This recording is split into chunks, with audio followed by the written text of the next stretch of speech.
Sound check.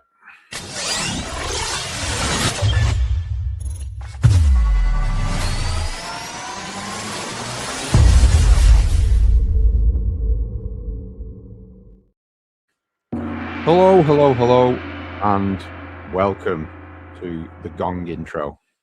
It was delayed. Podcast. It was delayed. With me, Andy Jones, and my fidgety, pressing the sounds co-host, Wayne Bettess. Hello. How are we all doing? I hope you are having an amazing week, day, whatever it is, wherever you're listening. Hope everything is going good. What we doing? Merch check. Yeah, my bottle's been used so much and washed up so much, it's all starting to peel off, which is annoying. Yeah. I forgot to tell you, I left one of mine in the gym the other day. Yeah. This is my backup. I left it in the gym, and then when I went into the gym and said, "Someone handed in a bottle, it looks the exact same as this." Nope. So somebody's took it. Somebody's in possession of the ultra rare, exclusive 3D Do the Campbell printed brothers 3D gel. Go to your gym?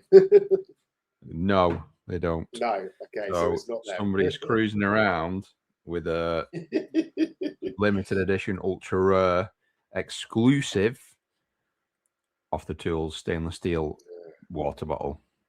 That is going to be hilarious when you catch the fucker that's got it. Yeah, a little mind slip of them, and they're just at gym chilling with it. Yeah. I recognise that bottle. What do you think to that company? Talking of exclusive merch, the hats are exclusive to events only as well, aren't they? They are indeed. 3D. I love this hat. Literally, it's my favourite hat. Twist it around, see if you can catch the 3D-ness. Hold it side on in front. There you go. Oh, look at that. Boom. Anyway, we're off on a tangent as usual. Yeah, so if you were listening there, sorry, because that was a very visual little segment of the podcast. But yeah, we were just flexing some of the merch that you get if you become a member of Off the Tools Alliance. So before we start, please go and leave us a review on whatever platform you're listening or watching this on. If it's Instagram, if it's Spotify, if it's Apple, if it's Amazon, YouTube, whatever it is, just leave us a little review. It'll be much appreciated. Thank you. And comment, subscribe. Comment with your questions. So this is a topic that is ever so often spoke about within the Alliance, because obviously the type of coaching and community that occurs within the Alliance gets you pointing and looking towards this and delving into these figures, which is basically the hidden costs that are rinsing and destroying your profits really in your trade business.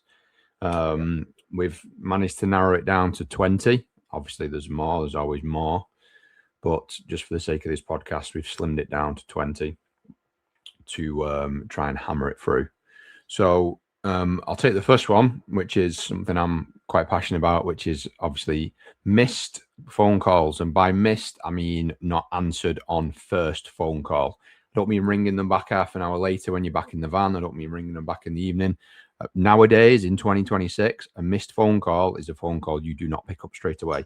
88% of people, customers who ring a new trade business and do not get a first-time pickup of the phone will ring someone else. So just let that sink in. They will ring one of your competitors if you don't pick up the phone straight away. Obviously, do you want to go and give £100 to your competitor today? Do you want to give him 200 quid? Do you want to give him 300 quid? Probably not. So why are you not answering your phone? Yeah. I can't be bothered picking that phone up, or I'll ring them back in a bit, or I'm busy, I'll deal with it later. Yeah. It's costing you £100 potentially every time you say that. At least. So easily fixed though, whether it be through my advice, which is always hiring a member of the admin team, That is just one of the many jobs that an admin person would do. You'll find that a lot of this list can be fixed by hiring admin staff. Obviously, you can also implement some AI into this solution. So the lads in the Alliance that are using our bespoke CRM software, Sales Lion, big up Sales Lion, have integrated the AI call answering chatbot, etc., into their business to avoid this happening. Even an AI picking up the call first time, it doesn't have to be super dialed in if you don't want it to be, so it can hold a full conversation. But just the AI picking up the phone, saying, "I'm just on a job. I'll ring you back within the hour," guaranteed, is way better than just looking at a missed call on your phone. Go. 100%. Yeah. You know, it is in today's world, there's no excuses. There really is. If you're just relying on your voicemail, then don't expect to be doing that well in a few years' time, because you know the patience of customers will go. The next big thing. Just one point on that. Sorry. Sorry. Just because I was having a conversation with someone yesterday, another business owner, and they're in a different sort of sector of the industry, but the conversation led to a lot of chatter that they're hearing is guys, especially the one-man band guys, saying I'm a bit quieter this year than I was last year, or you know, I've got less, my phone's ringing a little bit less. And what that generally, in my opinion, most of that stems from is what we've just spoke about.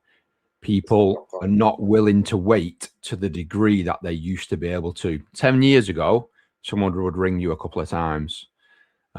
Nowadays, again, if it's a new customer, they'll ring you once. They might ring you again straight away, but they're not going to do, I'll ring him back later. They're not going to do that. I'll try him again in a bit. They will just ring somebody else, or they'll go online and find somebody else. Yep. And that leads us on to point number 2, which is slow quotes. So this is, again, like Andy said, you know, he's passionate about the call answering. I'm passionate about freaking quoting fast. I know from experience, from 20 odd years in the industry, what was acceptable isn't acceptable now. So back in the day when I first started, it would be very normal to make customers wait a week, maybe even 2 weeks to get a quote and then make a decision. If you're not getting quotes out the same day, then you're seriously getting left behind. And if that seems a long way away, then you've basically got to look at the systems and the processes in your business. We created Quote Lion, so shout out to quotelion.co.uk, which is a tool to help tradespeople produce quotes in minutes, 30 to 60 seconds. You can create a world-class looking interactive quote with optional extras, discounts, prompts, you know, all of the fancy dancy modern stuff. So there is really no excuses to why you should be getting why a quote can't go out very quickly. Caveat, obviously, if there's technical demands, right? So I understand if you're doing a heat pump and there has to be calculations, okay? I get that, right? If you're doing aircon and it takes multiple different scenarios and calculations to get to that point, I understand that there will be a delay, but that's not an excuse to make quoting slow. That again points at poor organization. So if you know that if there's complications in your quoting process because of technicality, so like if you're a builder and you've got to work out the steel calculations, and I understand, you know, there's only so much you can do, but what you can do is make a commitment to yourself that you allow the time to make sure that you get that information as quickly and as efficiently as possible. And then once you have that information, that you produce the quote in a very timely manner. But what we see time and time again is delay after delay after delay, down to poor scheduling, not allowing time to focus on that quote, not chasing up the people that you need to get the calculations from or the information. Ultimately, it's all just excuses. It's your business. You're the one quoting. So make the process as seamless as possible. If you are lucky enough to be in a more simplistic industry. So let's use an electrician. We always use heating, so let's use an electrician. So let's say you're going to send out a quote for a consumer box, right? Fairly straightforward, box off, box on. You know, you could get that quote with the right software in place, like Quoteline. You will be able to get that quote out on site if you want to quote in the house, or at the very least, you get in the van and you drive around the corner and you bang that quote out. You can do it within minutes. So, yeah, I'm a huge advocate to getting quotes out quickly and efficiently. Any input on that, Andy? No, yeah, this is it's a bit of a hot topic at the minute. There's been a discussion in the Off the Tools Facebook group about it, just speed of quoting, and a lot of people, the current sort of winner is same day. Obviously, with a software like Quoteline, you can if you want to do it, send it while on site if you're doing a site survey. My personal advice is to give the customer a little bit of space after it, but send it as quickly as possible. I usually use the terminology of do your site visit, get in the van, go and get a coffee from wherever it might be, and then send it there. And then you've got anything up to sort of, half an hour or so still fresh in the customer's mind. They're probably talking about it, but in a more comfortable way with you not on site. The beauty of Quoteline, you could, if you wanted to, I'm saying get a coffee just because I love coffee, but you could jump in the van, drive round the corner and send it then, because it's so damn fast to send a quote. You've pretty much dialed it in while you're there. All you've got to do is press send, so you can just jump in the van and I'll send that in a minute, pull around the corner and then send it. So yeah, slow quotes in 2026 is there's zero reason why it's a slow quote system, even if just to challenge what you're saying about the complex heat pump stuff, or if you're doing a full rewire or whatever it might be, you can still work with the customer. You could even have your Quoteline set up so that you could look at your last 20 rewires, work out the average cost across the 20, then create a window around that. Let's say, for example, the average cost of a rewire over your last few jobs has been $5,000. You could then send out a initial estimation, or an estimate, of between $4,000 and $6,000, and then say you will spend a little bit more time on it within this estimate. You can header it and say this is an estimate based on your site assessment. We will then look into this, the office team, or I'll look into this later on today and send you an actual quotation. Even that again, you know what I mean? Absolutely love it. And with a tool like Quoteline, that might sound like hard work and a ball ache. Literally, once it's set up, you could do that literally in seconds, couldn't you? Yeah. And what a mate, I fucking love that. Why have you never told me this before? So I'm working with this live in my head while we've still got 18 other points to get through. So I'll try and rumble through this quickly. What a game changer that would be. How different you would be to a customer. So not only have you turned up on time, your booking reminders, all of the shit that we preach about all of the time here, on top of that, within 5 minutes of leaving that customer's house, you've sent them an estimate with the promise of a full detailed quotation to follow. You're just setting yourself levels and levels apart. And if you word that estimate right correctly, you could have in Quoteline, there's a decline button. You could have a nice statement at the bottom that says, if this estimate doesn't fit your current budget, simply click the decline button, and we won't follow up with you any longer or whatever. So then you're not wasting your time. Yeah, mate, add that to our program for our new 12-week program that's coming soon for Off the Tools Alliance. Get that written down, because that is a bloody huge thing to do. Right, it just came in my head, that, to be fair. Yeah, that was really, off the dome. Good. Right, if I was a rapper, it came straight off the dome. Callbacks.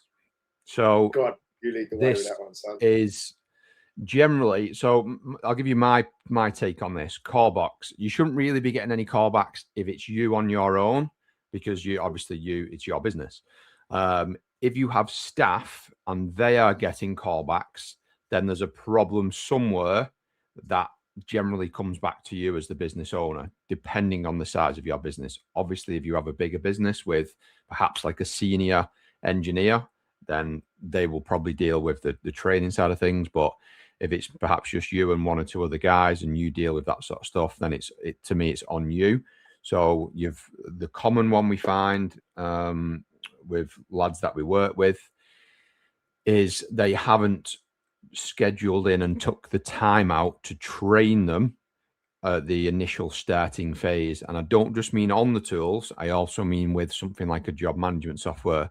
The callbacks sometimes could be documentation's not been filled in properly, something's been missed off a form or something like that. So yeah, callbacks is a quality control issue generally, in my opinion. Therefore, that can be rectified by again, taking the reins as the business owner. Part of that is you can't just get another engineer, get another spark, stick him in a van, go and change that consumer unit. Well, you've not shown him how you want it doing to your standards. So that, yeah, you've got to take the reins. You've got to be the leader. Even if they're a better tradesman than you, it's still your role to dial them into how you want it to be done through your processes.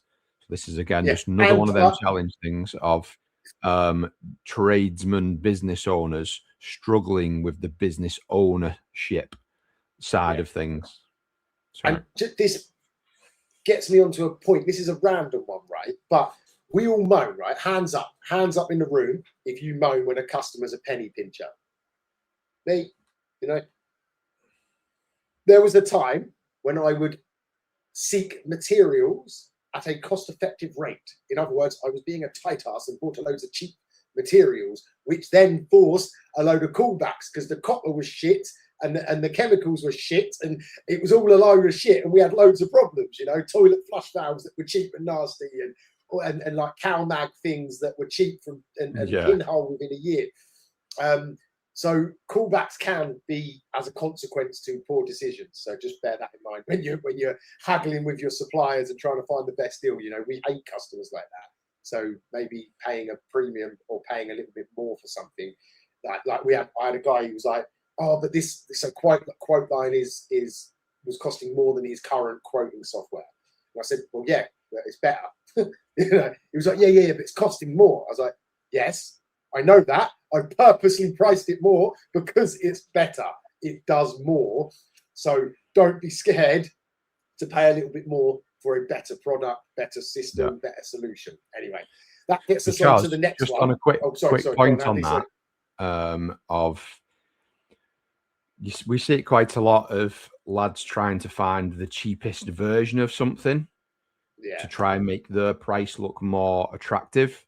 So, like the lads supplying the cheapest boiler on the market just to win the job for an install, or, the cheapest sockets I can buy or whatever it might be. The problem with that is all you're actually doing is saving the customer money.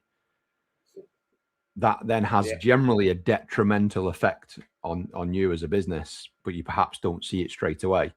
So just a little extra thing to be mindful of. So that gets us on. So what was the last one? Was callbacks, wasn't it? Was that callbacks? Poor scheduling. We're up to now, yeah. Poor scheduling. So this is number 4. Number 4 of the 20 hidden costs that are gonna ruin your business, basically. So poor scheduling. Obviously, fairly self-explanatory. Really, it's like basically not being efficient with your time. Going from I'll use my area here. Like if I was to go from Milton Keynes to St Albans to then later Buzzard to then Bedford, I've just starred across my whole area. Whereas if I'd been more strategic and scheduled incorrectly with the right communication, you don't have to give exact times, but you can slot things in 2-hour windows. I could have gone Bedford to Milton Keynes to Leighton Buzzard to St Albans, and that would be a lot better in my travel time. So that's part of the scheduling. Anything else you want to add on scheduling, Andy? Yeah. So again, another thing that, in my opinion, can be fixed with admin staff, but can, in the short term, can be fixed just with a good job management software. Again, the common denominator of our conversations when it comes to software if you don't have a job management software of some kind, you might not be ready to jump straight into something as good as ServiceMate. Obviously, our advice is always to go in with a job management software that will last. But I know a lot of lads tend to go with Gas Engineer or Tradeify just because it's cheap. It's a cheap cost of entry, but there's a later down the line cost. You're kind of kicking the cost down the road, because if you then do move to a proper software like ServiceMate, then you're going to have to migrate the customer data and stuff like that. But poor scheduling, removing gaps in the diary, which in my opinion, the only real way to do it with minimal effort is with a job management software. ServiceMate has the travel scheduling facility built into it. It will look at maps. It will look at how long it will take you to each job. And I would even argue that the time, the efficient scheduling and the travel prediction times creates enough extra time for work in the diary that can probably pay for itself. Random point there. Next one then, which is, you keep moving stuff on the notes. Where's it gone there? I'm putting it on the screen for you because I've run these. Sorry guys, if you can't see this bit, but I've done the notes and it's heavy. So this one is underpricing, not adding margin. So obviously you know how much we all bang on about pricing things correctly here. We've created the pricing calculator. Lots of imitations out there too, not the original pricing line that we created here at Off the Tools. So make sure that you that if you haven't checked that tool out yet, it's fantastic. You can use it from a simple point of view, or you can go really in depth. But underpricing is probably one of the biggest fuck ups that people make. Excuse my language. I was with a couple from church. We went out for dinner after church on Sunday, and he basically was telling me about a job that he was on, and that he basically completely underpriced it, and works out that by the time he finishes, it's going to be working out he was on like £6-7 an hour when he breaks it down because he underpriced it. Sometimes that is underpricing because you don't understand the costs in your business. Sometimes you can underprice things because you underestimate the time, and sometimes shit happens, sometimes jobs go wrong and it messes up. And come on, we're human, we understand that, but you need to put things in place to limit how often you get caught with your trousers down. Isn't that right, Andy? Yeah, the merging thing that I just sort of tagged on there is another one that we see a lot.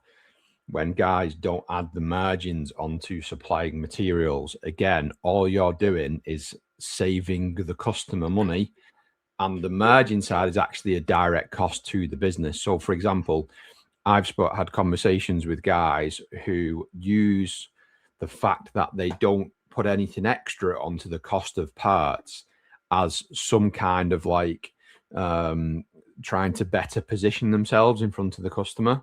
And they'll say to the customer, "Oh, I don't add anything on parts. You get it for what I pay for it for." Yeah. That's all well and good until the part fails. Is the customer going to go, "Oh yeah, go on, I'll pay you for your time because that you did it me at cost price." So you have to add margin. Even just you can delve into the nuances of, well, you've used time to go and pick the part up, used fuel, etc., etc., etc. So if you're supplying parts at trade price, you're giving the customer money. To use that analogy that you used before to competitors, if you're not adding a margin, or if you're giving customers parts at trade price, you're basically pulling some money out your pocket and going, "Yeah, mate, have that money. This is the money that I've saved on I've given you stuff at trade price. You can have that, mate. Put it in your pocket, go and have a beer." Which is is wild, isn't it? when you lay it out in sort of simplistic terms like that, it is sort of crazy, isn't it? Just a little side note on that I use that analogy a lot, because when customers are haggling with your price, and again, this is a little bit different if you're a little bit sort of looser with your pricing, classic tradesman style, "Oh yeah, just give us this much money." If you price a job at, for example, £200, and the customer says, "Oh, I can only get it done if you can do it for 150 quid," and you go, "Yeah, go on then." That's like you booking the job in for 200 quid, doing the job, the customer giving you 200 quid, and then you go, "Yeah, mate, here's 50 quid. Go out for a meal."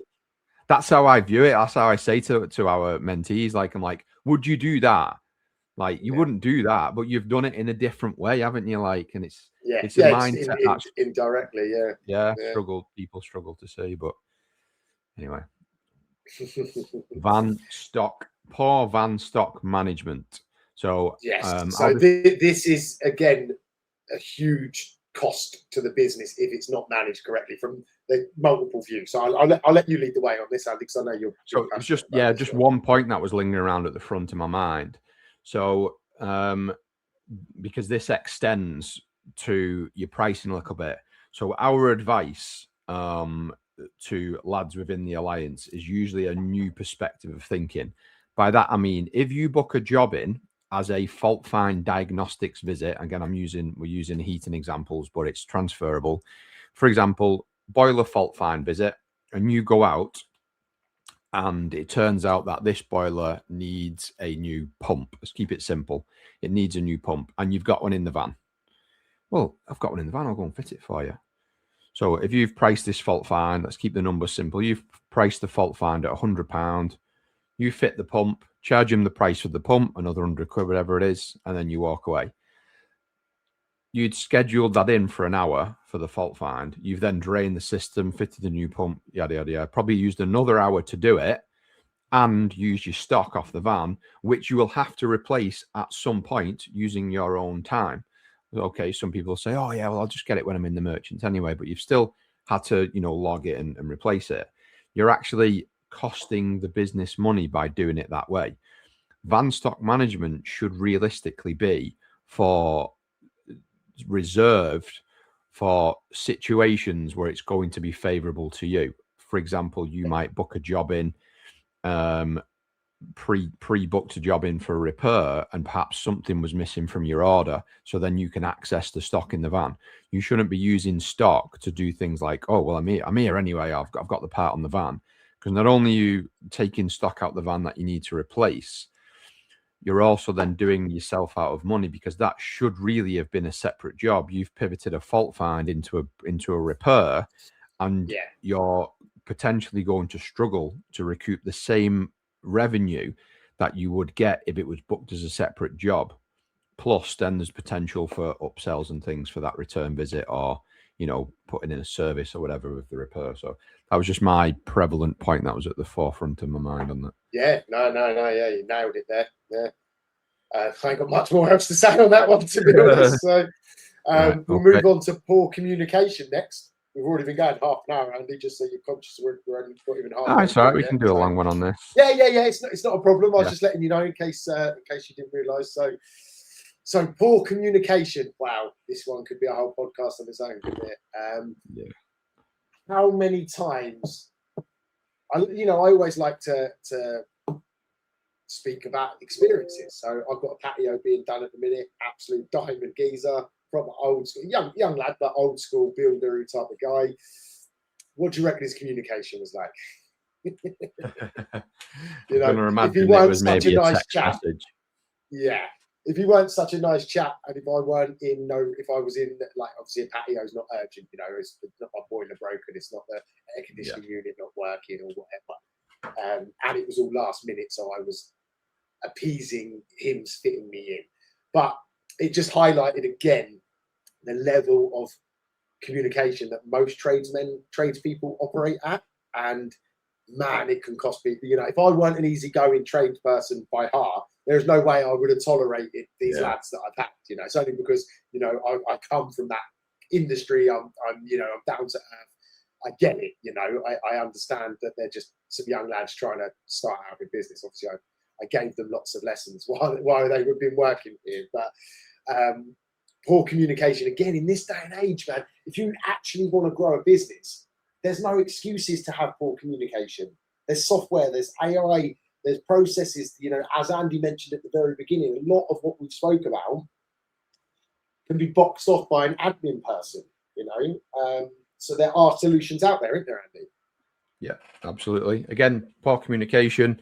There's a few options there.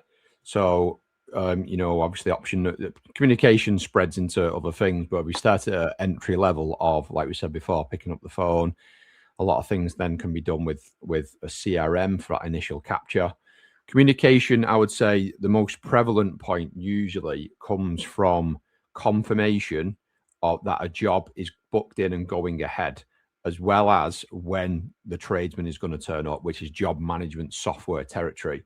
So again, something like ServiceMate, which we build out for the lads in Alliance, gives the customer a booking confirmation via email and text as soon as the job is booked in. That's literally, that goes out within seconds.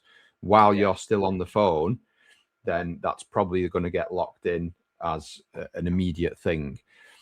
It then sends them a reminder. So they've had job booking confirmation email and text. It then does email, text reminder, usually day before the job, to remind them of the booking. Again, within both of those, there'll be a booking window that you can pre-select as the business owner. So some lads use a 4-hour window, some use a 3, some use a 2, some use a 1, for example.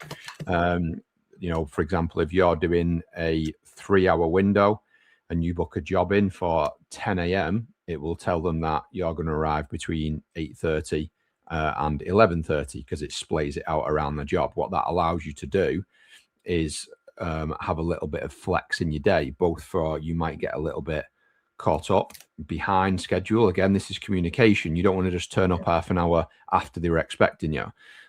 So you have a bit of a window to operate in, traffic, picking up a part, rearranging the day as well. That helps with that. And then lastly, once you're on your way to that job, it will send them a text message to say you're on your way, and it will tell them approximately how long you will be. And then a little bit of a cherry on the top, if you will, is it will give them a tracking link. So anyone who's ever ordered an Uber or a Just Eat, they can see it's on the way. It's basically the same system running in the background. And the customer, if they want to, imagine, I'll give you a little bit of a scenario. Let's say your customer is someone working from home on a computer like we are now.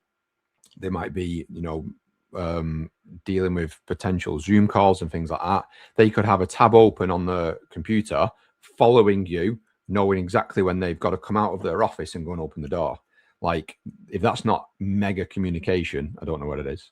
The admin side of things, I don't think needs any introduction. So, if you've got admin staff working, even just during normal hours, as we said before, they're going to pick the phone up straight away and just really give the customer that communication. Sometimes customers just like someone picking up the phone straight away and being able to explain the situation to them.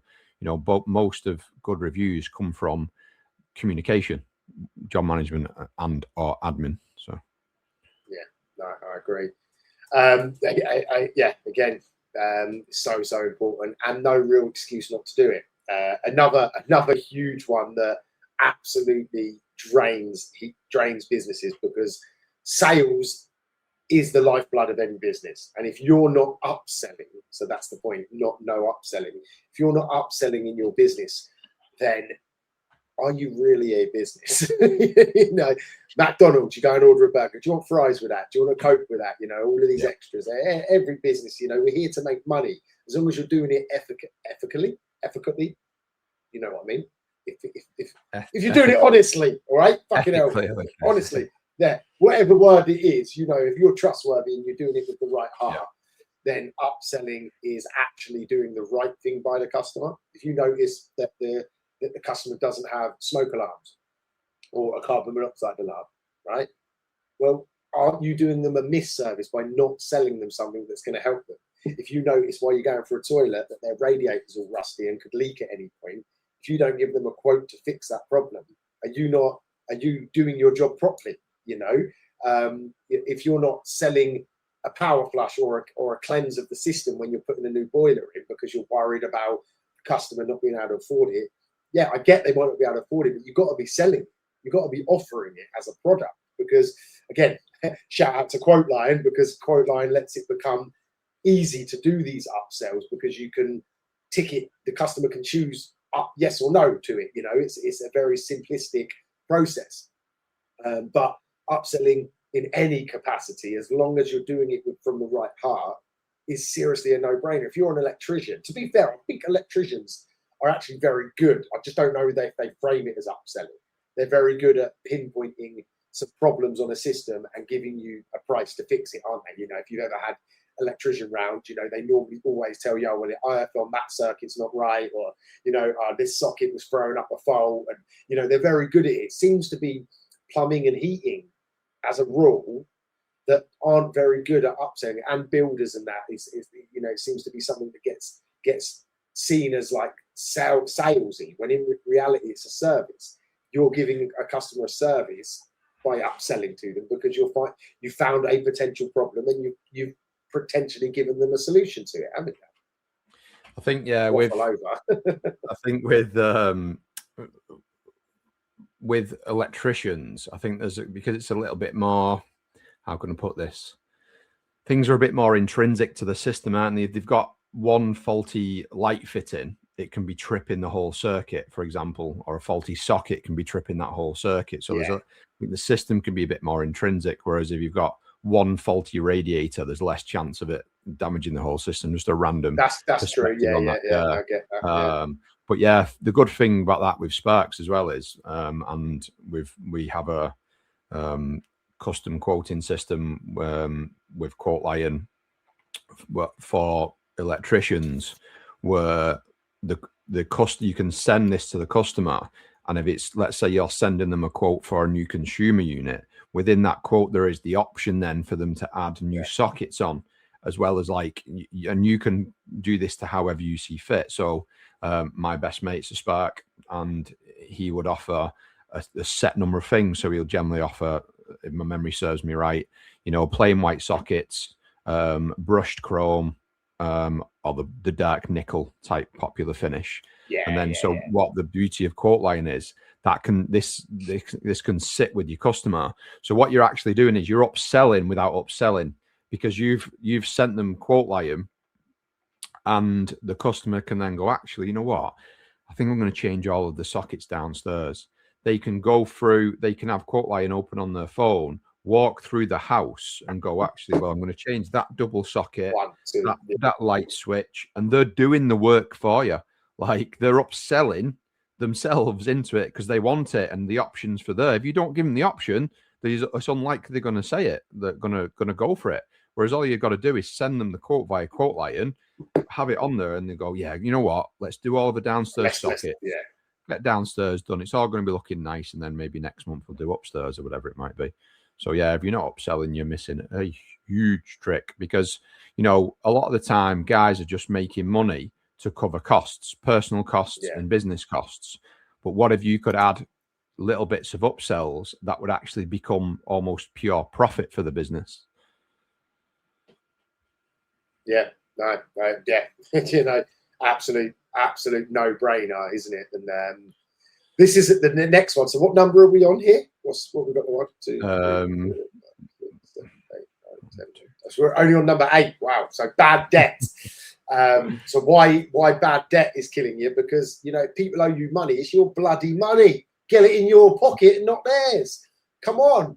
If you haven't got a robust system to chase up payments, then seriously, what are you doing? You know, no one should be owing you money unless you're doing bad jobs. No one should be owing you money in this day and age. Contactless payment, bank transfers, you know, the accessibility to contracts and stuff that you can just get off ChatGPT and get signed and you know, lock these customers in. Mate, what are you doing wrong if you're carrying a load of bad debt? You know, I am. Yeah, you know, what else is there to say? Yeah, another really popular conversation / topic at the minute, again, which floating about in the Off the Tools Facebook group, is when people take payment for jobs. So, as you know, me and Wayne are big advocates for payment up front. Once you've put establishment into your business, ticked off some of the points we've mentioned, good communication, reviews online, etc. There's no reason why you can't take payment up front and avoid, not only are you avoiding that bad debt, you're also avoiding like a lot of admin time of invoice chasing. So much, like, yeah. There's very, very, very few jobs now, in my opinion, across the trade platforms where you can't take payments up front. And even if you say, oh, this particular job has variables, and sometimes what you can do, because you could do this, let's say you're going, again, we'll use the heating system analogy. Let's say you're going out to do a boiler service and you do not know if they will need a new burner gasket. You can take the payment for the service up front, and if it needs a burner gasket, your engineer can add it to the job management software and take payment for it.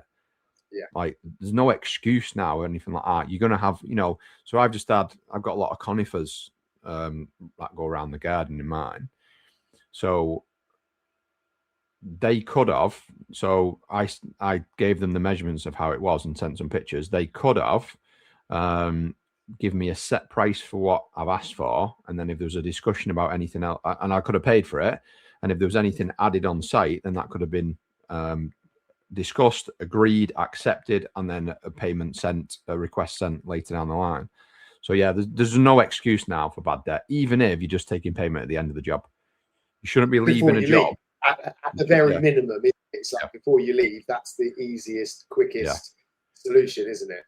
Yeah, and like lads who get burned, it's usually because they've given the customer I'm just going to make this point because it's a bit of a very controversial thing to say, is you've got to view it like a business, and in business transactions there has to be an equal exchange of value and an equal exchange of transfer of power.